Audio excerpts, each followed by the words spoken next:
కాంగ్రెస్ పార్టీకి గ్రామ పంచాయతీ ఎన్నికలు ఎదురుగాలి వేస్తుందని ఎమ్మెల్సీ తాత మధుసూదన్ జోసెన్ చెప్పారు. అందుకే సీఎం రేవంత్ రెడ్డి జిల్లాల పర్యటన బాట పట్టారని ఆరోపించారు.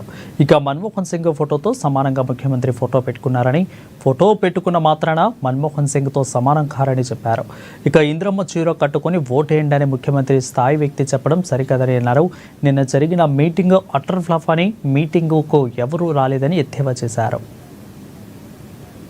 ఉన్నటువంటి వ్యక్తిని కాబట్టి భారతదేశ ఆర్థిక వ్యవస్థ బలోపేతం కోసం కష్టపడ్డటువంటి ఒక ఆర్థికవేత్త కాబట్టి ఆయన గురించి 4 ముక్కలు చెప్తారేమో అని నేను ఆశించాను. మన్మోహన్ సింగ్ గారి గురించి ఎందుకు పేరు పెట్టాల్సి వచ్చింది, మన్మోహన్ సింగ్ గారి గురించి కనీసం ఒక ఆడియో విజువల్ వేస్తారనుకున్నాను మీటింగ్ లో.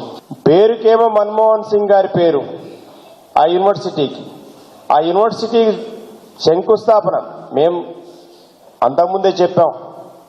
మన్మోహన్ సింగ్ గారి పేరు పెట్టడానికి స్వాగతిస్తున్నాం, ఎర్త్ యూనివర్సిటీని పెట్టడానికి స్వాగతిస్తున్నాం ఈ జిల్లా బిడ్డగా.